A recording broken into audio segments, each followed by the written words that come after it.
Hello दोस्तों, नमस्कार। मैं अनुराग त्रिपाठी, आपका अपने यूट्यूब चैनल स्पीड स्टडी में स्वागत है। दोस्तों, यह वीडियो सीटेट की तैयारी कर रहे छात्र छात्राओं के लिए बहुत ही महत्वपूर्ण है। इसमें हम सीटेट 2014 जो कि फरवरी माह में आयोजित हुआ था, बाल विकास और शिक्षा शास्त्र विषय से आए हुए सभी प्रश्नों को सॉल्व कराएंगे। इसके पहले हम सीटेट 2014 का ही, जो कि सितंबर माह में आयोजित हुआ था एग्ज़ाम, उसके सभी प्रश्नों को, बाल विकास और शिक्षा शास्त्र से संबंधित जितने भी प्रश्न थे उसके सभी प्रश्नों को हमने सॉल्व करवाया था। जो नहीं देखे हैं उस वीडियो को देख सकते हैं। तो आइए देखते हैं हम बाल विकास और शिक्षा शास्त्र से संबंधित ये सभी प्रश्न। पहला है क्वेश्चन नंबर 1, केंद्रीय माध्यमिक शिक्षा बोर्ड CBSE द्वारा अपनाए गए प्रगतिशील शिक्षा के प्रतिमान में बच्चों का समाजीकरण जिस प्रकार से किया जाता है उससे अपेक्षा की जा सकती है। पहला विकल्प है कि वे समय नष्ट करने वाली सामाजिक आदतों, प्रकृति का त्याग करें तथा सीखें कि किस प्रकार अच्छी श्रेणियाँ पाई जा सकती हैं। दूसरा है यानी अच्छी श्रेणियाँ, स्कोर गुड ग्रेड्स, वे सामूहिक कार्य में सक्रिय भागीदारिता का निर्वाह करें तथा सामाजिक कौशल सीखें। तीसरा है वे बिना प्रश्न उठाए समाज के नियमों विनियमों का अनुपालन करने के लिए तैयार हो सकें। किसी भी प्रकार की सामाजिक पृष्ठभूमि होते हुए भी वह सब स्वीकार करें जो उन्हें विद्यालय द्वारा प्रदान किया जाता है। तो इसमें जो देखिए, इसमें जो राइट आंसर है वो है वे सामूहिक कार्य में सक्रिय भागीदारिता का निर्वाह करें तथा सामाजिक कौशल सीखें। यानी जो CBSE द्वारा प्रगतिशील शिक्षा के प्रतिमान में बच्चों का सामाजिकरण जिस प्रकार से किया जाता है उससे वे बालकों से ये अपेक्षा रखते हैं कि वे सामूहिक कार्य में सक्रिय भागीदारिता का निर्वाह करें तथा सामाजिक कौशल सीखें। क्वेश्चन नंबर 2, निम्नलिखित में से कौन सा वाइगोटस्की के सामाजिक सांस्कृतिक सिद्धांत पर आधारित है। पहला है सक्रिय अनुकूलन, दूसरा है पारस्परिक शिक्षण, तीसरा है संस्कृति निरपेक्ष संज्ञानात्मक विकास, चौथा है अंतर्दृष्टिपूर्ण अधिगम है। तो यहाँ पर देखिए इसका जो राइट आंसर है पारस्परिक शिक्षण है। क्या है? पारस्परिक शिक्षण है। यानी कि पारस्परिक शिक्षण जो होता है वाइगोटस्की के सामाजिक सांस्कृतिक सिद्धांत पर आधारित है। देखिए, जो आप ये कह सकते हैं कि पारस्परिक शिक्षण में बच्चे अपने वयस्कों एवं अपने समवयस्कों के साथ अंतःक्रिया करके उनके सहयोग से सीखते हैं। और देखिए, वाइगोटस्की ने एक तथ्य ये भी बताया था जो था संभाव्य विकास क्षेत्र। क्या था? संभाव्य विकास क्षेत्र था, जिसको ZPD कहते हैं। क्या कहते हैं? ZPD। इसको क्या कहते हैं? इंग्लिश में कहते हैं, इसका फुल फॉर्म जो होता है जोन ऑफ प्रॉक्सिमल डेवलपमेंट, संभाव्य विकास क्षेत्र होता है। यानी बालक कुछ कार्य तो स्वयं से करते हैं और कुछ जो है दूसरों की मदद से करते हैं। तो इनका अंतर जो कहलाता है वो ZPD कहलाता है, संभाव्य विकास क्षेत्र कहलाता है। और ये भी आप जान लीजिए कि वाइगोटस्की ने बताया था कि बालक के विकास में समाज संस्कृति का महत्वपूर्ण स्थान होता है। यानी उन्होंने भाषा को भी महत्वपूर्ण माना था। तो आइए देखते हैं अगला क्वेश्चन क्या है। क्वेश्चन नंबर 3, एक शिक्षिका अपनी कक्षा से कहती है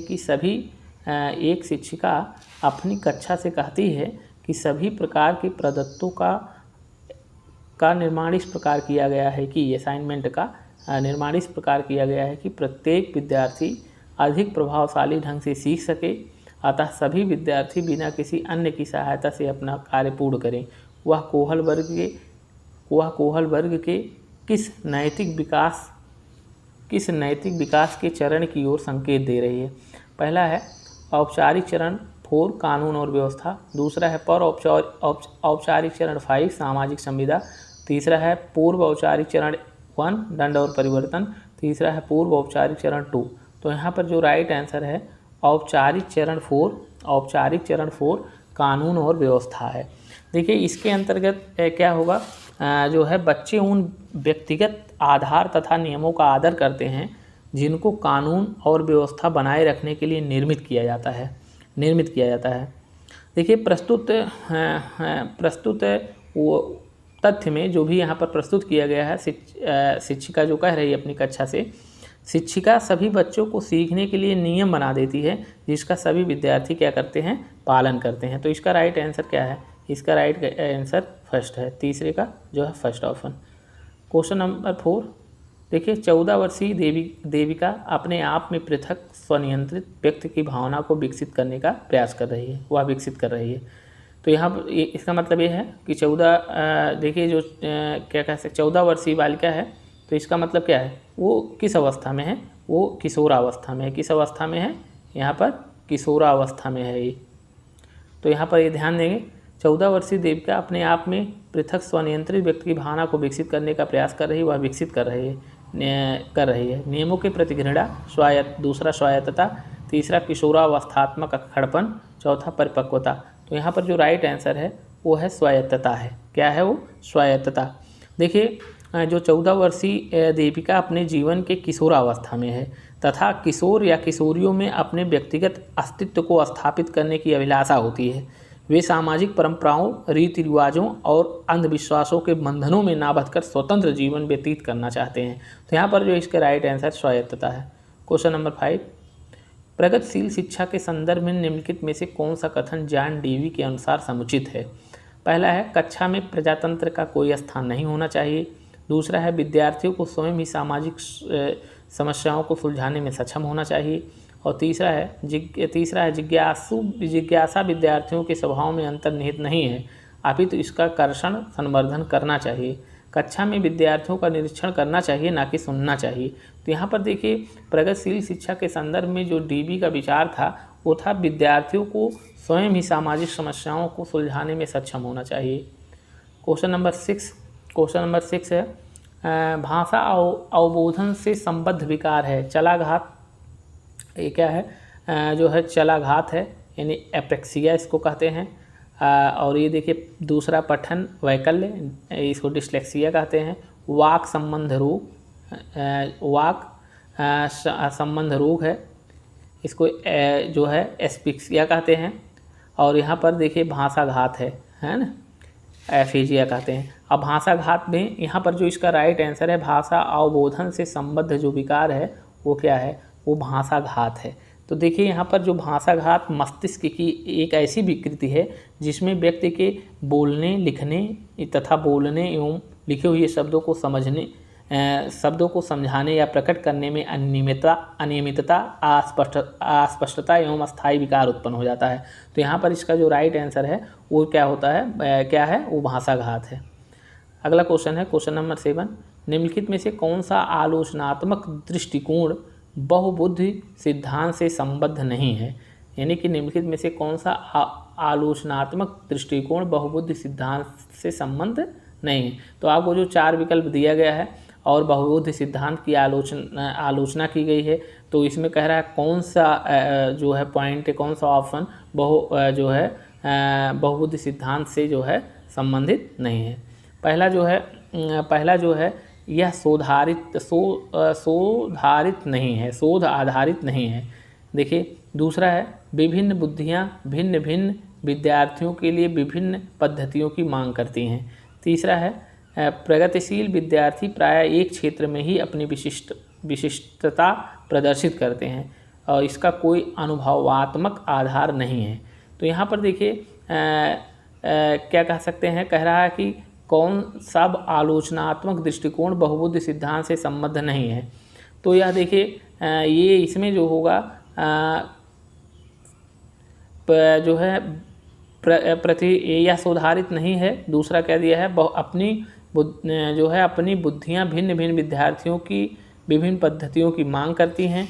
तीसरा दिया है, प्रतिभाशाली विद्यार्थी प्रायः एक क्षेत्र में ही अपनी विशिष्टता प्रदर्शित करते हैं।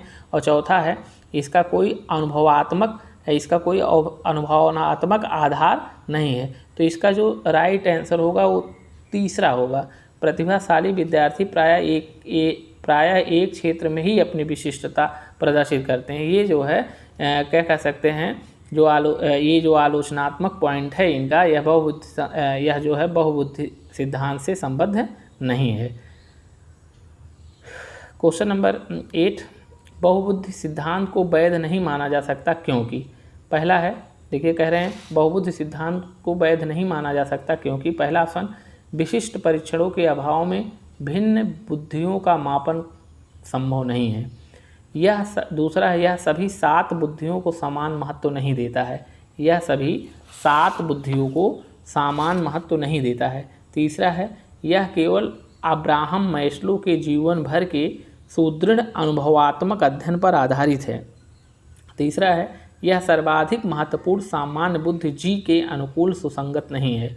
तो यहाँ पर जो इसका जो राइट आंसर होगा यहाँ पर ए ऑप्शन होगा। विशिष्ट परीक्षणों के अभाव में भिन्न बुद्धियों का मापन संभव नहीं है। तो यहाँ पर क्या हो जाएगा, जो है ए ऑप्शन यहाँ पर जो है सही होगा।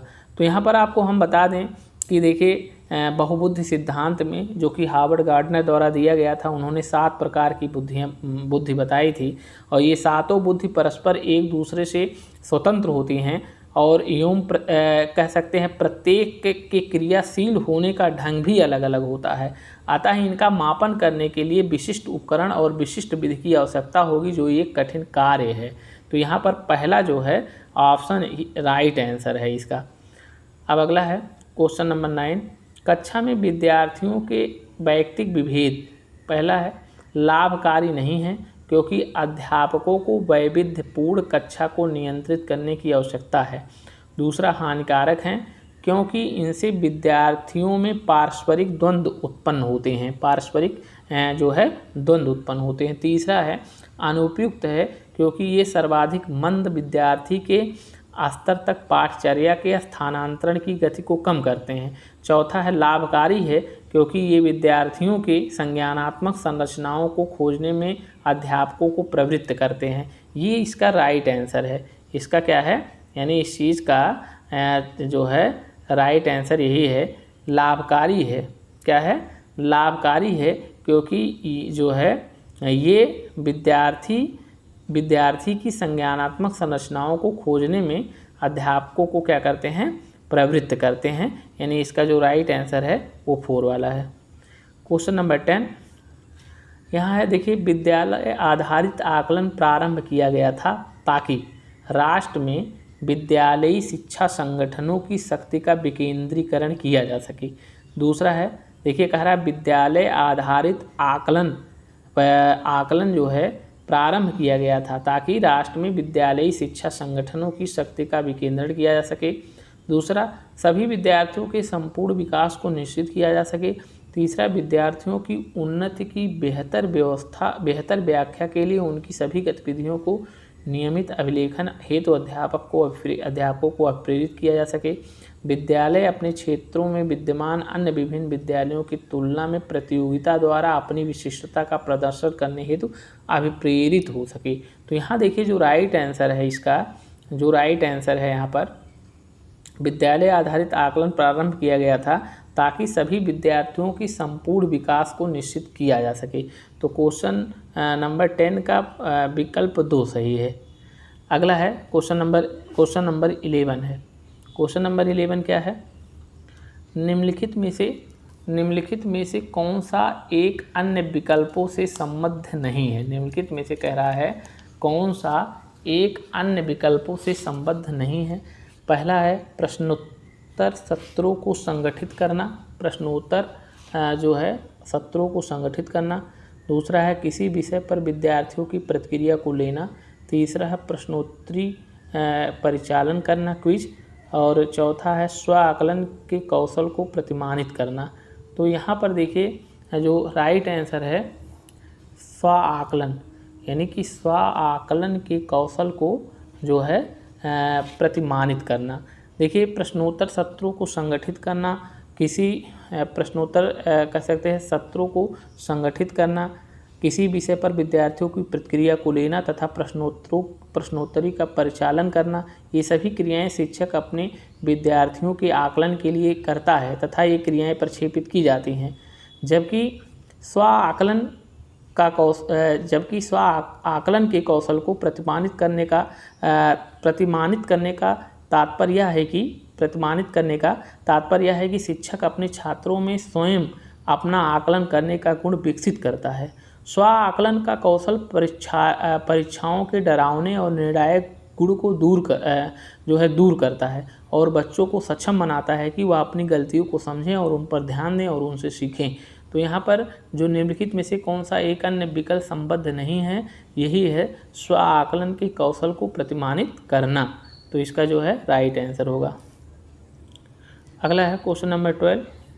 निम्नलिखित में से कौन सा प्रश्न अपने विशिष्ट क्षेत्र से ठीक तरह से मिला हुआ है? निम्नलिखित में से कौन सा प्रश्न अपने विशिष्ट क्षेत्र से ठीक तरह से मिला हुआ है? तो इसका देखिए, पहला है, क्या आप अपने विद्यार्थियों को उनकी गणित की उपलब्धि के आधार पर वर्गीकृत कर सकते हैं? आगे डॉट मूल्यांकन। दूसरा है, पिछली रात दूरदर्शन पर दिखाए गए क्रिकेट मैच में निर्णायक क्षण कौन सा था? पिछली रात, यानी देखिए यहाँ पर इसका भाव समझिए, कौन सा प्रश्न अपने विशिष्ट क्षेत्र से ठीक तरह से मिला हुआ है। तो यहाँ प्रश्न पूछा गया है और इसका मतलब वो किस किस क्षेत्र से संबंधित है, इस उस आगे लिखा हुआ है।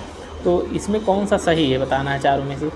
तीसरा है, जड़ी बूटियों के प्रयोग द्वारा चिकन पकाने हेतु कोई नई पाक विधि लिखिए, अनुप्रयोग इसमें दिया है। तीसरा है, निर्धारित कीजिए कि दिए गए मापकों में से कौन सा मापक आपको उत्तम परिणामों को पाने में सर्वाधिक प्रवृत्त कर सकता है। तो यहाँ पर यही इसका राइट आंसर होगा, जो विश्लेषण है। यानी कि कह रहा है चौथा वाला, निर्धारित कीजिए कि दिए गए मापकों में से कौन सा मापक आपको उत्तम परिणामों को पाने में सर्वाधिक प्रवृत्ति कर सकता है, डॉट यहाँ पर लिखा है विश्लेषण। तो यही इसका क्या होता है, यही इसका क्या हो जाएगा, राइट आंसर हो जाएगा। अगला क्वेश्चन है क्वेश्चन नंबर 13। निम्नलिखित में से कौन सा सर्वाधिक प्रभावकारी विधि हो सकती है जो आपकी इस अपेक्षा को पूरी कर सके कि वंचित विद्यार्थी अपनी भागीदारिता द्वारा सफल हो सके? पहला, आप उनकी सफलता हेतु उनकी क्षमता में विश्वास को अभिव्यक्त करें। यानी आप उनकी सफलता हेतु उनकी क्षमता में विश्वास को अभिव्यक्त करें। दूसरा, पढ़ाए जाने वाले विषय में आप अपनी रुचि विकसित करें। अपने लक्ष्य को महसूस करने के लिए बच्चों की अन्य बच्चों से प्रायः तुलना करते रहना चाहिए। चौथा है, इस बात पर बल देना चाहिए कि आपकी उनसे उच्च अपेक्षाएं हैं। यहाँ पर देखिए लास्ट के तीनों ऑप्शन गलत है। पढ़ाए जाने वाले विषय में आप अपनी रुचि, आपकी बात की, आप अपनी रुचि विकसित कर सकें, ये भी गलत है। अपने लक्ष्य को महसूस करने के लिए बच्चों की अन्य बच्चों से प्रायः तुलना करते रहना, और इस बात पर बल देना कि आपकी उनसे उच्च अपेक्षाएं हैं। तो इसका जो राइट आंसर है, आप उनकी सफलता हेतु उनकी क्षमता में विश्वास को अभिव्यक्त करें। क्वेश्चन नंबर 14 देखिए क्या है। निम्नलिखित में से कौन सा विकासात्मक विकार का उदाहरण नहीं है? देखिए, पहला विकल्प है आत्मविमोह, दूसरा है प्रमस्तिष्क घात, तीसरा है पर अभिघातज तनाव, चौथा है न्यून अवधान सक्रिय विकार। तो यहाँ पर क्लियर है, राइट आंसर इसका होगा पर अभिघातज तनाव। यहाँ इसका राइट आंसर क्या होगा, पर अभिघातज जो है वो तनाव होगा। देखिए, परिअभिघातज जो तनाव होता है, यह किसी भयानक घटना का अनुभव करने या उससे गुजरने के बाद सामान्य हो पाने की विफलता वाला विकार है। तो यहाँ पर क्या है, इसका राइट आंसर है, जो है राइट आंसर क्या है उसका, पर जो है अभिघातज तनाव है। ये विकासात्मक विकार का उदाहरण नहीं है। अगला क्वेश्चन नंबर 15। बहुशिक्षण शास्त्रीय तकनीकें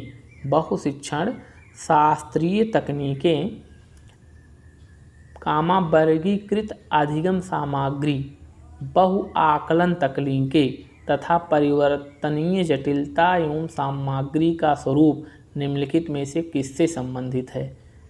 यह है, पहला है सार्वभौमिक अधिगम प्रारूप, दूसरा है उपचारात्मक शिक्षण, तीसरा है विभेदित अनुदेशन, चौथा है पारस्परिक शिक्षण।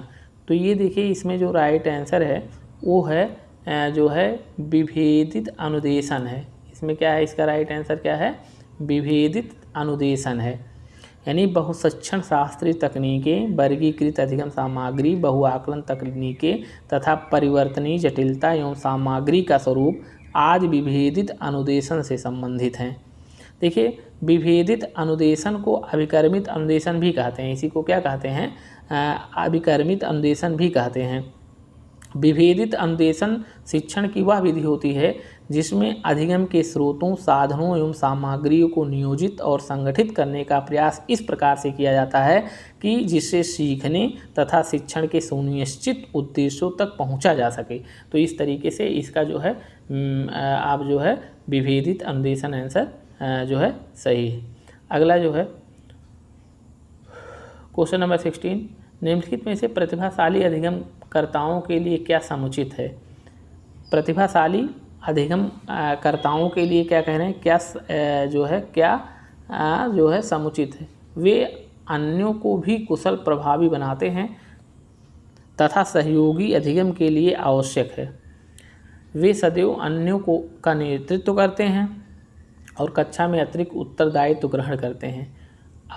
तीसरा है अपनी उच्च स्तरीय संवेदनात्मकता के कारण वे भी निम्न श्रेणी पा सकते हैं। चौथा है बुनियादी तौर पर उनकी मस्तिष्कीय शक्ति के कारण ही उनका जो है महत्व है। तो देखिए ये आंसर यहाँ पर सही है कि अपनी उच्च स्तरीय संवेदनात्मकता के कारण वे भी निम्न श्रेणी पा सकते हैं। तो इसका जो है राइट आंसर यही होगा। इसका कह सकते हैं अपनी उच्च स्तरीय संवेदनात्मकता के कारण भी वो क्या कर सकते हैं, निम्न श्रेणी पा सकते हैं। अगला है विद्यालयों में समावेशन मुख्यतः केंद्रित होता है। विद्यालयों में समावेशन मुख्यतः केंद्रित होता है। पहला विकल्प है विशिष्ट श्रेणी वाले बच्चों के लिए सूक्ष्म अति सूक्ष्म प्रावधानों के निर्माण पर। विशिष्ट श्रेणी वाले बच्चों के लिए सूक्ष्म अति सूक्ष्म प्रावधानों के निर्माण पर। दूसरा है केवल निर्योग्य छात्रों की आवश्यकताओं को पूर्ण करने पर। संपूर्ण कक्षा की कीमत पर निर्योग्य बच्चों की आवश्यकता को पूरा करने पर। विद्यालय में निरक्षर अभिभावकों की शैक्षिक आवश्यकताओं पर। तो यहाँ पर जो है राइट आंसर इसका जो राइट आंसर है, विद्यालयों में समावेशन मुख्यतः केंद्रित होता है विशिष्ट श्रेणी वाले बच्चों के लिए सूक्ष्म अति सूक्ष्म प्रावधानों के निर्माण पर।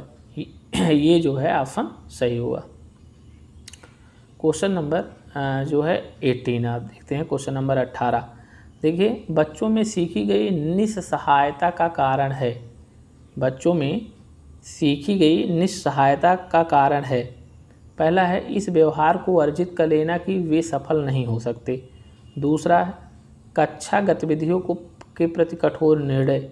तीसरा अपने अभिभावकों की अपेक्षाओं के साथ तालमेल ना बना पाना। चौथा है अध्ययन को गंभीरतापूर्वक ना लेने हेतु नैतिक निर्णय। तो यहाँ पर देखिए जो इसका राइट आंसर है, बच्चों में सीखी गई निस्सहायता का कारण जो है इस व्यवहार को अर्जित कर लेना कि वे सफल नहीं हो सकते। यही इसका जो है क्या है, इसका राइट आंसर है। देखिए आप कह सकते हैं कि अगर आप ऐसा पहले से सोच लेंगे तो निश्चित रूप से जो है ये जो है बच्चों में सीखी गई निस्सहायता का कारण बन जाएगा। तो इस व्यवहार को अर्जित कर लेना कि वे सफल नहीं हो सकते, इसको नहीं मानना कि आप सफल नहीं हो सकते हैं, आप सफल हो सकते हैं। अगला है क्वेश्चन नंबर 19, यदि एक विद्यार्थी विद्यालय में लगातार निम्न श्रेणी प्राप्त करता है। यदि एक विद्यार्थी विद्यालय में लगातार निम्न श्रेणी प्राप्त करता है, क्या करता है, निम्न श्रेणी प्राप्त करती है, तो उसके अभिभावक को उनकी सहायता हेतु परामर्श दिया जा सकता है कि। ध्यान से प्रश्न एक बार फिर पढ़ेंगे। यदि एक विद्यार्थी विद्यालय में लगातार निम्नतर श्रेणी प्राप्त करती है तो उसके अभिभावक को उसकी सहायता हेतु परामर्श दिया जा सकता है कि। पहला, वह अध्यापकों की घनिष्ठ संगति में कार्य करे। दूसरा, मोबाइल फ़ोन, चलचित्र, कॉमिक्स, खेल, अतिरिक्त काल पर रोक लगाए। तीसरा है जो भली भांति शिक्षा नहीं ले पाए उनकी जीवन संबंधी कठिनाइयों का वर्णन करें। चौथा, घर पर उसको परिश्रम पूर्वक कार्य करने पर बल दें। तो यहाँ पर जो इसका राइट आंसर होगा कि वह अध्यापकों की घनिष्ठ संगति में कार्य करें। क्या इसका राइट आंसर वह अध्यापकों की घनिष्ठ संगति में क्या करें, कार्य करें। क्वेश्चन नंबर 20, निम्नलिखित में से निम्नलिखित में से समस्या समाधान को क्या बाधित नहीं करता? क्या बाधित नहीं करता? पहला, अंतर्दृष्टि। समस्या समाधान को क्या बाधित नहीं करता? अंतर्दृष्टि, मानसिक प्रारूपता, मोर्चाबंदी, निर्धारण। तो देखिए यहाँ पर जो है इसका जो राइट आंसर होगा, क्लियर है, अंतर्दृष्टि होगा। ये समस्या समाधान को बाधित नहीं करता है, और बाकी तीनों ऑप्शन जो हैं समस्या समाधान को क्या करेंगे? बाधित करेंगे। अंतर्दृष्टि जानते हैं, आपको अंतर्दृष्टि सिद्धांत बताया गया था, इनसाइट थ्योरी। इसको क्या कहते हैं? इसको कहते हैं इनसाइट थ्योरी। और अंतर्दृष्टि का अर्थ क्या होता है? अंतर्दृष्टि का अर्थ होता है सूझबूझ। और अंतर्दृष्टि सिद्धांत किसके द्वारा दिया गया था? वर्दीमर, कोहलर और कोफका के द्वारा दिया गया था। ये कहाँ के मनोवैज्ञानिक हैं? ये जर्मनी के वैज्ञानिक। इनको गेस्टाल्टवादी भी कहा जाता है। क्या कहा जाता है? गेस्टाल्टवादी कहा जाता है। गेस्टाल्टवादी कहा जाता है। गेस्टाल्ट का अर्थ क्या होता है? गेस्टाल्ट ये जर्मन भाषा का शब्द है, जिसका अर्थ होता है संपूर्ण अथवा पूर्ण आकार होता है, समग्र होता है। अगला क्वेश्चन नंबर 21। Question number 21। एक शिक्षिका पाठ को पूर्व पठित पाठ से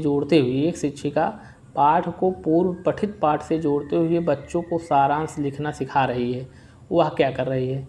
वह बच्चों की, पहला विकल्प, वह बच्चों की पाठ समझने की स्व शैली विकसित करने में सहायता कर रही है। दूसरा है, वह बच्चों को संपूर्ण पाठ्यवस्तु को पूर्ण रूप से ना पढ़ने की आवश्यकता का संकेत दे रही है। तीसरा, वह आकलन के दृष्टिकोण से पाठ्यवस्तु के महत्व को पुनर्बलित कर रही है। तीसरा, वह विद्यार्थियों को सामर्थ्यानुकूल स्मरण करने को प्रेरित कर रही है। इसमें जो सही ऑप्शन होगा, इसका जो सही ऑप्शन होगा कि जो है वह बच्चों की पाठ समझने की स्वशैली विकसित करने में सहायता कर रही है ना? इसका जो राइट आंसर होगा। अब क्वेश्चन नंबर 22। एक बच्चा अपनी मातृभाषा सीख रहा है। दूसरा बच्चा वही भाषा द्वितीय भाषा के रूप में सीख रहा है।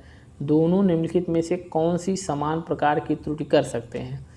अधिकाधिक सामान्यीकरण, दूसरा सरलीकरण, तीसरा विकासात्मक और चौथा अत्यधिक सशुद्धता। कौन सी समान प्रकार की जो है क्या कह रहा है कि त्रुटि कर सकते हैं? तो इसका जो राइट आंसर होगा जो होगा ये होगा विकासात्मक होगा। यहाँ राइट आंसर इसका क्या होगा? राइट आंसर होगा विकासात्मक होगा। तो इसमें देखिए दोनों बच्चे जो होंगे विकासात्मक त्रुटि कर सकते हैं, जो है इसमें यही राइट आंसर रहेगा। अगला क्वेश्चन है, परीक्षा में तनाव निष्पत्ति को प्रभावित करता है। यह तथ्य निम्नलिखित में से किस प्रकार के संबंध को स्पष्ट करता है? पहला है संज्ञान भावना, दूसरा है तनाव विलोपन। संज्ञान भावना, दूसरा है तनाव विलोपन, तीसरा है निष्पत्ति चिंता, चौथा संज्ञान प्रतियोगिता। प्रश्न देखिए, पढ़िए। ये क्या है कि परीक्षा में तनाव निष्पत्ति को प्रभावित करता है। यह तथ्य निम्नलिखित में से किस प्रकार के संबंध को स्पष्ट करता है? तो देखिए यहाँ पर जो राइट आंसर होगा वो संज्ञान भावना होगा। क्या होगा? संज्ञान भावना होगा। यानी परीक्षा में तनाव जो होगा निष्पत्ति को प्रभावित करता है, यह तथ्य संज्ञान भावना के संबंध को स्पष्ट करता है। देखिए तनाव की स्थिति में व्यक्ति की एकाग्रता जो होती है, उसकी जो क्षमता होती है वो कम हो जाती है, तथा वह अपने चिंतन को तार्किक रूप से संगठित नहीं कर पाता है। चिंतन को वो तार्किक रूप से क्या कर पाता है? संगठित नहीं कर पाता है। तो इस तरीके से यहाँ पर जो है संज्ञान भावना रहेगा आंसर।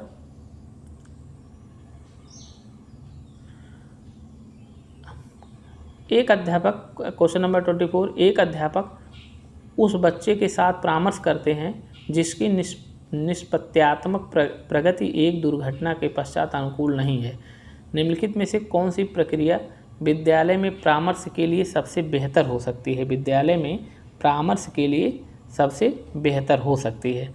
तो यहाँ पर दिया है, यह एक उपशामक उपाय है ताकि लोग अपने को आरामदायक महसूस कर सकें। दूसरा, यह अपने विचारों द्वारा खोज करने हेतु लोगों में आत्मविश्वास का निर्माण करता है। तीसरा है विद्यार्थियों को भविष्य के विकल्पों को चुनने हेतु यह एक अच्छा संभावित परामर्श है। चौथा है, इस कार्य को केवल अनुभवी, कुशल एवं व्यावसायिक विशेषज्ञ से कराया जा सकता है। इसका राइट आंसर है, यह अपने विचारों द्वारा खोज करने हेतु लोगों में आत्मविश्वास का निर्माण करता है। कह रहा है, एक अध्यापक उस बच्चे के साथ परामर्श करता है जिसकी निष्प्रत्यात्मक प्रगति एक दुर्घटना के पश्चात अनुकूल नहीं है। निम्नलिखित में से कौन सी प्रक्रिया विद्यालय में परामर्श के लिए सबसे बेहतर हो सकती है? दूसरा यही है, यह अपने विचारों द्वारा खोज करने हेतु लोगों में आत्मविश्वास क्या कर सकता है? आत्मविश्वास का निर्माण जो है कर सकता है। अब क्वेश्चन नंबर 25 देखते हैं। क्वेश्चन नंबर 25, एक विद्यार्थी उच्च स्तरीय सृजनशील रंगमंची कलाकार बनना चाहता है। एक विद्यार्थी उच्च स्तरीय सृजनशील रंगमंचीय कलाकार बनना चाहता है, उसके लिए निम्नलिखित में से कौन सा उपाय सबसे कम प्रेरक होगा? यहाँ पर सबसे कम प्रेरक की बात किया गया है। राज्य स्तरीय प्रतियोगिता को जीतने का प्रयास करना ताकि छात्रवृत्ति पाई जा सके। दूसरा, अपने रंगमंची कलाकार साथियों के साथ समानुभूतिपूर्ण, स्नेही तथा सहयोगी संबंध विकसित करना। उन रंगमंची कौशलों को अधिक समय देना जिनसे वह प्रफुल्लित होता है।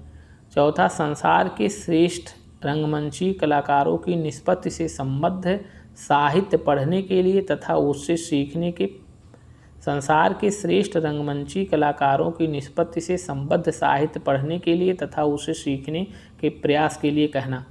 तो इसमें पूछा है सबसे कम प्रेरक है, तो सबसे कम प्रेरक यही है, पहला वाला ऑप्शन, राज्य स्तरीय प्रतियोगिता को जीतने का प्रयास करना ताकि छात्रवृत्ति पाई जा सके, यही सबसे कम प्रेरक है। अब क्वेश्चन नंबर 26, क्वेश्चन नंबर जो है 26, निम्नलिखित में से कौन सा सिद्धांतकार यह मत स्पष्ट करता है कि बच्चे अपनी बुद्धि व विकास हेतु कठोर अध्ययन करते हैं? तो कहा इनमें से कौन सा सिद्धांतकार यह मत स्पष्ट करता है कि बच्चे अपनी बुद्धि व विकास हेतु कठोर अध्ययन करते हैं? पहला बंडूरा, दूसरा मैस्लो, तीसरा स्किनर और चौथा पियाजी। तो देखिए, इसमें जो राइट आंसर है वो है मैस्लो। उसमें ये क्या है? मैस्लो। यानी मैस्लो के अनुसार बच्चे अपनी बुद्धि व विकास हेतु कठोर अध्ययन करते हैं। जो है ये मनोविज्ञान के मानवतावादी सिद्धांत के प्रतिपादक थे, यानी मनोविज्ञान के मानवतावादी सिद्धांत के प्रतिपादक थे जो है जॉन अब्राहम मैस्लो। और ये जो है कहाँ के मनोवैज्ञानिक थे? ये जो है अमेरिका के मनोवैज्ञानिक थे। अगला है क्वेश्चन नंबर 27, निम्नलिखित में से कौन सा तत्व कक्षा में अधिगम हेतु सहायक हो सकता है? बच्चों को अधिगम हेतु प्रेरित करने के लिए परीक्षणों की संख्या को बढ़ा देना। अध्यापकों द्वारा बच्चों की स्वायत्तता को बढ़ावा व सहायता देना। तीसरा, समानता बनाए रखने के लिए किसी एक अन्वेषण पद्धति पर टिके रहना। चौथा, कालांश की अवधि को 40 मिनट से 50 मिनट तक बढ़ा देना। इसका जो राइट आंसर है, अध्यापकों द्वारा बच्चों की स्वायत्तता को बढ़ावा देना व सहायता करना। ये इसका क्या होगा? कक्षा में अधिगम हेतु सहायक हो। कौन सा तत्व कक्षा में अधिगम हेतु सहायक है? तो यही इसका आंसर है, अध्यापकों द्वारा बच्चों की स्वायत्तता को बढ़ावा व सहायता देना। क्वेश्चन नंबर 28, देखिए, परिपक्व विद्यार्थी जो है मैच्योर स्टूडेंट, इस बात में विश्वास करते हैं कि उनके अध्ययन में भावनाओं का कोई स्थान नहीं है। दूसरा, अपनी बौद्धिकता के साथ अपने सभी प्रकार के द्वंद्वों का शीघ्र समाधान कर लेते हैं। तीसरा, अपने अध्ययन में कभी कभी भावनाओं की सहायता करते हैं। चौथा है, कठिन परिस्थितियों में भी अध्ययन से विचलित नहीं होते हैं। तो इसका जो राइट आंसर है वो, परिपक्व विद्यार्थी अपने अध्ययन में कभी कभी भावनाओं की सहायता चाहते हैं। अपने अध्ययन में कभी कभी भावनाओं की सहायता चाहते हैं। देखिए जो परिपक्वता होता है, परिपक्वता उन परिवर्तनों को इंगित करता है जो एक निर्धारित क्रम का अनुसरण करते हैं तथा आनुवांशिक रूपरेखा तथा उस आनुवांशिक रूपरेखा से सुनिश्चित होते हैं जो हमारी समृद्धि एवं विकास में समानता उत्पन्न करते हैं। तो इस तरीके से इसमें जो है ये रहेगा। इस बात में विश्वास करते हैं कि उनके अध्ययन में अपने अध्ययन में कभी कभी भावनाओं की सहायता चाहते हैं। क्वेश्चन नंबर 29, पूर्व विद्यालय में पहली बार क्वेश्चन नंबर 29 है, पूर्व विद्यालय में पहली बार तथा पहली बार आया बच्चा, पूर्व विद्यालय में पहली बार आया बच्चा मुक्त रूप से चिल्लाता है। 2 वर्ष पश्चात वही बच्चा जब प्रारंभिक विद्यालय में पहली बार जाता है तो अपना तनाव चिल्लाकर व्यक्त नहीं करता, अपितु उसके कंधे व गर्दन की पेशियां तन जाती हैं। उसके इस व्यवहारिक परिवर्तन का क्या सैद्धांतिक आधार हो सकता है? पहला है विकास क्रमिक प्रकार से होता है, विकास निरंतरीय होता है।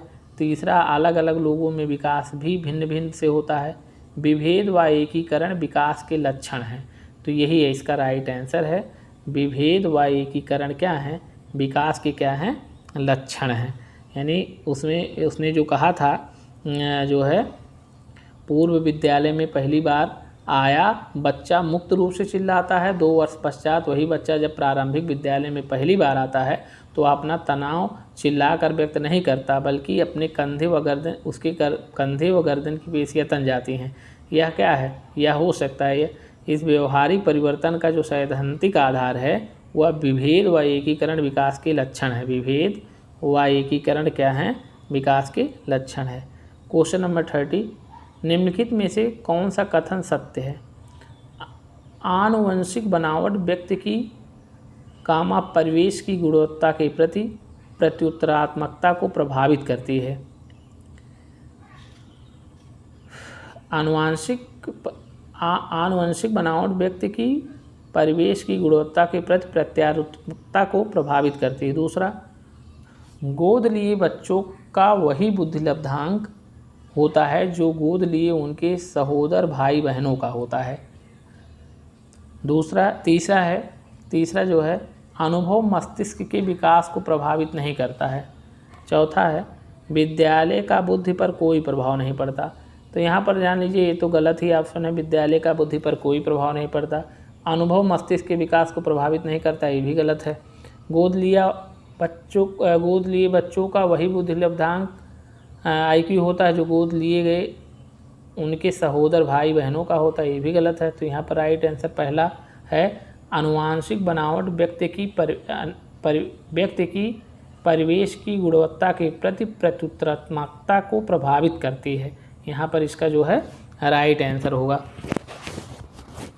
देखिए जो है आनुवांशिक जो बनावट होती है व्यक्ति की परिवेश की गुणवत्ता के प्रति प्रत्युत्तरात्मकता को प्रभावित करती है। अर्थात व्यक्ति का विकास आनुवांशिकता और वातावरण दोनों के व्यक्ति का विकास जो होता है आनुवांशिकता और वातावरण दोनों की अंतःक्रिया का परिणाम होता है, जिसमें दोनों की महत्वपूर्ण भूमिका होती है।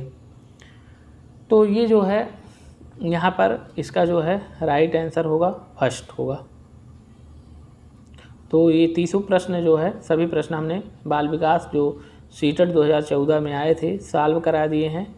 तो आप इसको जो है अच्छे ढंग से पढ़ सकते हैं, समझ सकते हैं। तो ये समझ में आया हो तो इसे लाइक, सब्सक्राइब, शेयर ज़रूर करें। धन्यवाद।